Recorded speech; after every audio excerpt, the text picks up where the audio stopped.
Hi friend, কেমন আছো তোমরা সবাই? আশা করি খুব ভালো আছো। আমিও খুব ভালো আছি। Welcome back to my YouTube channel. চলে এসেছি আবার একটা নতুন ভিডিও নিয়ে। আজকে আমি তোমাদের সঙ্গে শেয়ার করব একটা চিকেনের রেসিপি।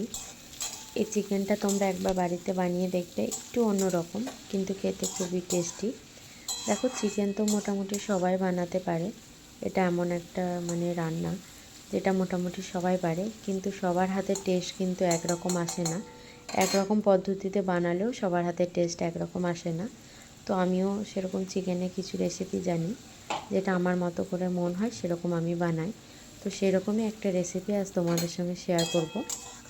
তো প্রথমে আমি চিকেন নিয়েছি হচ্ছে 1.5 কেজি মতো চিকেন আমি ভালো করে ধুয়ে নিয়েছি। এটা কিন্তু পোলট্রি চিকেন, এটা দেশি চিকেন না। হ্যাঁ, তারপরে একটা 3টে সাইজের আমি পেঁয়াজ নিয়েছি, যার মধ্যে 2টো পেঁয়াজ কুচো করে নিয়েছি আর একটা পেঁয়াজ নিয়েছি বাটার জন্য। আর একটা বড় সাইজের টমেটো নিয়েছি, যেটা হাফ দিয়েছি কুচো করে আর হাফ দেব বাটা। আর একটা বড় সাইজের দিয়েছি হচ্ছে রসুন, যেটা হচ্ছে বাটবো। তো প্রথমেই তো দেখলে তেলের মধ্যে দিয়ে দিয়েছি হচ্ছে গোটা গরম মশলা। ওখানে গোটা গরম মশলা দেওয়ার পর দিয়েছিলাম হচ্ছে জিরে, গোটা জিরে দিয়েছি। যেহেতু আমার ছেলে আছে, ছেলে খাবে, সেজন্য আমি লঙ্কা দিইনি, এখানে লঙ্কা দিয়ে দিতে পারে। তারপর আমি দিয়ে দিচ্ছি হচ্ছে পেঁয়াজ কুচি। এই পেঁয়াজগুলো না খুব ঝাঁঝ, তেলে যখন ভাজছিলাম তখনও খুব ঝাঁঝ বেরোচ্ছিলো। যাই হোক, পেঁয়াজ কুচিটা দেওয়ার পর দিয়ে দিলাম হচ্ছে টমেটো কুচি। যে টমেটোটা কুচি করে রাখা ছিল সেই টমেটোটা দিয়ে দিলাম, দিয়ে এটাকে হালকা ভেজে নিলাম। তারপরে দিয়ে দিলাম হচ্ছে আদাটা আমি আলাদা বেটে নিয়েছি। দেখলে তো একটা আদার টুকরো ভালো করে বাটা হয়নি, ওটাই ভাঙার চেষ্টা করছিলাম। তো যাই হোক, ওটা কাটেনি, ওটাকে আবার আমি গ্রেট করে দিয়েছিলাম। তো আদা বাটা দিয়ে ভালো করে একটু ভেজে নিয়েছিলাম। তারপর আমি যে একটা পেস্ট বানিয়েছি, সেই পেস্টটাই আমি দিয়ে দিলাম হচ্ছে এর মধ্যে। ওখানে ছিল হচ্ছে হাফ টমেটো, একটা বড় সাইজের পেঁয়াজ আর একটা বড় সাইজের রসুন। এই 3টেকে আমি ভালো করে পেস্ট করে নিয়েছিলাম। সেই পেস্টটা এর মধ্যে দিয়ে দিলাম আর দিয়েছি হচ্ছে একটু হলুদ গুঁড়ো। আর যখন পেঁয়াজটা আমি বাজছিলাম তখন হালকা নুন দিয়েছি। আর এখানে আবার আমি নুন দিয়ে দেব। যতটা পরিমাণ নুন লাগবে রান্নাতে ততটা সবটাই আমি এখানে দিয়ে দিচ্ছি।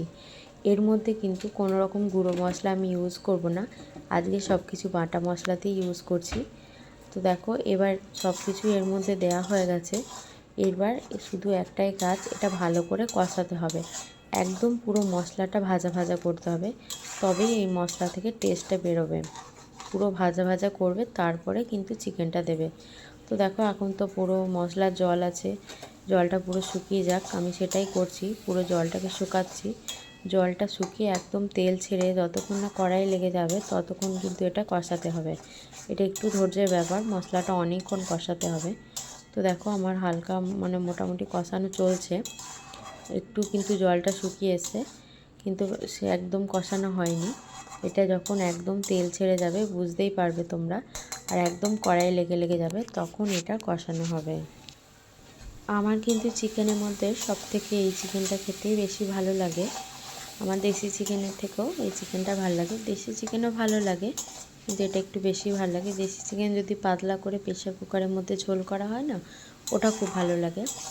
আর এই চিকেনটা আমি বেশি ভালোবাসি, যে কোনো এটা যেভাবেই হোক, ফ্রাইড হোক বা যাই হোক, এই পোলট্রি মুরগিটা আমার খুব ভালো লাগে। এটা আমার ছেলেও খুব ভালোবাসে।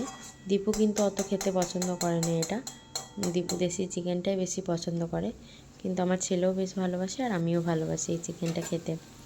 তো দেখো, মশলা থেকে কিন্তু অল্প অল্প তেল ছাড়া শুরু করে দিয়েছে, তোমরা দেখেই বুঝতে পারবে। আর কড়াইয়ের গায়ে কিন্তু অল্প অল্প লেগেও যাচ্ছে। এইটা কিন্তু এখন হয়নি, আরও কিন্তু করতে হবে। যত বেশি করবে এর টেস্ট কিন্তু তত বেশি বেরোবে। দেখো, টমেটোগুলো আর পেঁয়াজগুলো কিন্তু এখনও গলেনি। আমি এটাকে গলাতেও চাইছি না, যেহেতু বেটে দিয়েছি, একটু পেঁয়াজ আর টমেটো গোটা গোটা থাকলে ভাল লাগবে। তো সেই জন্য দেখো এটাই রেখেছি। এবার ভালো করে এটাকে আমি ভাজবো, যত বেশি ভাজা হবে ততই টেস্ট বেরোবে। তো এটা অনেকক্ষণ অনেক ধৈর্যের প্রয়োজন এই রান্নাটার। সেই জন্য দেখো কত সুন্দরভাবে তেল ছেড়ে দেবে এবার।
তোমরা তো দেখলে আমি কেমন করে কী করছি, পুরো প্রসেসটাই তোমাদের দেখিয়েছি। এর মধ্যে শুধু দিয়েছি হচ্ছে একটু মিট মশলা।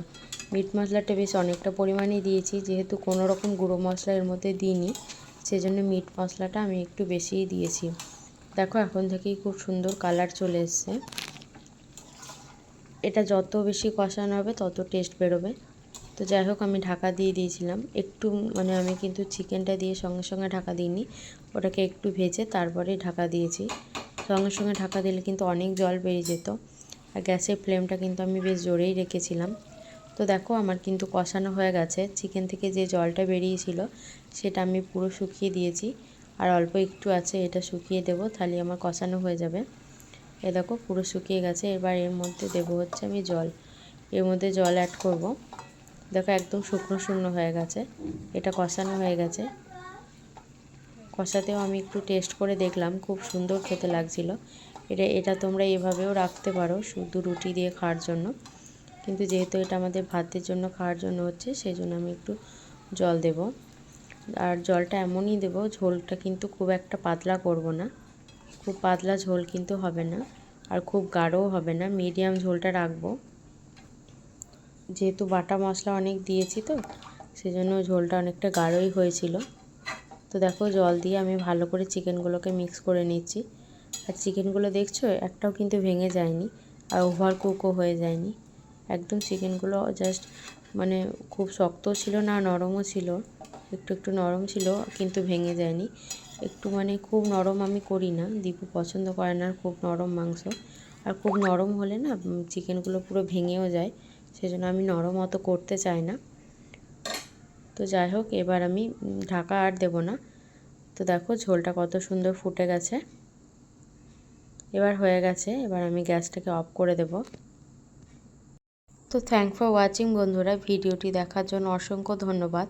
চ্যানেলটিকে সাবস্ক্রাইব করে অবশ্যই একটা লাইক দিয়ে দেবে। দেখা হচ্ছে অন্য কোনো ভিডিওতে, ততক্ষণের জন্য টাটা।